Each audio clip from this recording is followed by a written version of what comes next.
ప్రతిరోజు పరిశుద్ధాత్మతో కలిసి నడవండి అనే కార్యక్రమం ద్వారా మీ అందరికీ కూడా ప్రభువైన యేసుక్రీస్తు నామం పేరిట మా ప్రేమపూర్వకమైన శుభములు తెలియపరుస్తుంటున్నాను.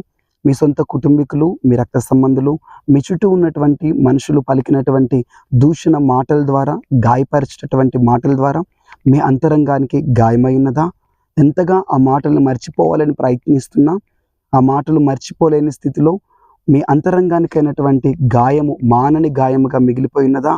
వారు పలికినటువంటి అవమానకరమైనటువంటి నిందనతో, దూషణతో కూడినటువంటి హీనమైనటువంటి మాటల ద్వారా నువ్వు గాయపరచబడ్డావేమో. వాటిని బట్టి నువ్వు కృంగిపోతూ దుఃఖిస్తూ ఉన్నావేమో. ప్రభు ఈరోజు నీకు వాగ్దానం చేసి మాట్లాడుతున్నాడు.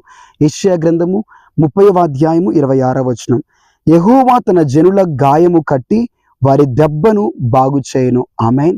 ఆయన మీ అంతరంగానికి అయినటువంటి ఆ గాయమును, ఆ దెబ్బను ప్రభు మాన్పబోతున్నాడు. మీరు లేచి ప్రకాశించి ఆశీర్వదింపబడబోతున్నారు.